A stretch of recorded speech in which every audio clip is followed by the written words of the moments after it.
بيبقى مهم قوي للفرق الكبيره زي الاهلي انه لما تكسب بطوله تستمر او يستمر الكيرف بتاعك في الصعود، ما يحصلش دروب نتيجه الفوز ببطوله. ولما كمان استمرار الصعود ده يستمر مع فرقه زي الترجي على ملعبها وفي نص نهائي دوري ابطال افريقيا، فده بيعني كسب ثقه كبيره للمرحله الجايه. ليه تعليق بس على الترجي، لان فعلا الترجي ملاحظ قوي الموضوع ده للي بيتابع دوري ابطال افريقيا وبيتفرج كتير على الترجي، ان فرقه الترجي مع وجود جمهور بتكون بشكل، ومع غياب جمهورها بتقل بشكل غير طبيعي. وده سهل كتير طبعا اكيد من مهام الاهلي، لكن ده لا يعني ان الاهلي لعب مباراه قليله. بالعكس، الاهلي ادار مباراه جيده جدا دفاعيا وهجوميا وعلى مستوى امتلاك الدايره. تابعوني انا صاحب الكوره عشان نوضح كل الكلام اللي انا بقوله وتحليل قمه الاهلي والترجي.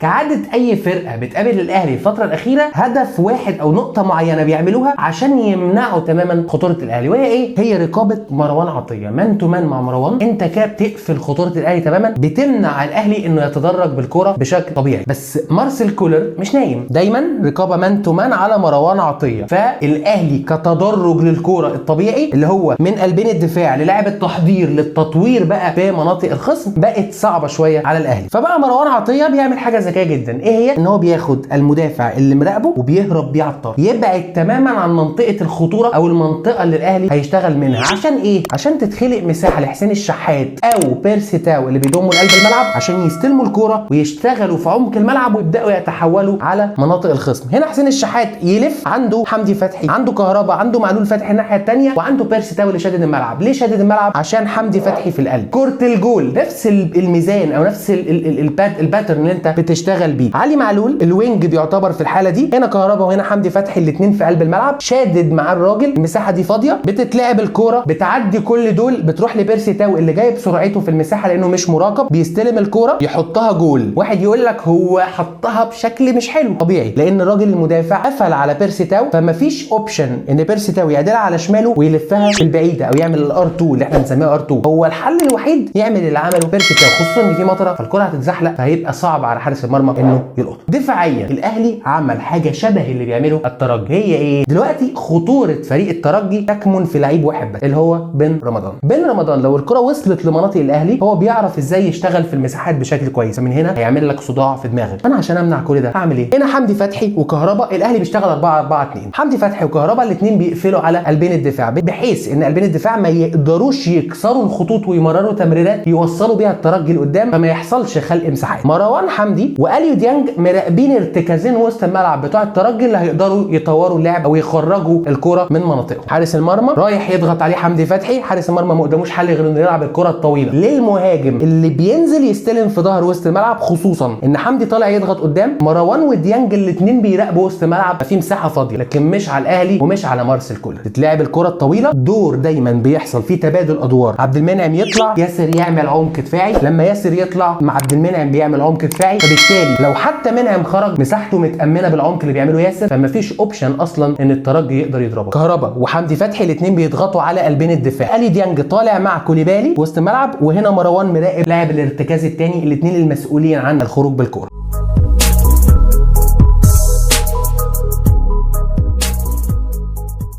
انتهت حلقتنا النهارده، اتمنى الحلقه تكون عجبتكم. لو عجبتكم الحلقه ما تنسوش تعملوا لايك للفيديو، سبسكرايب للشانل، وفعلوا الجرس عشان كل فيديوهاتنا الجديده توصل لكم.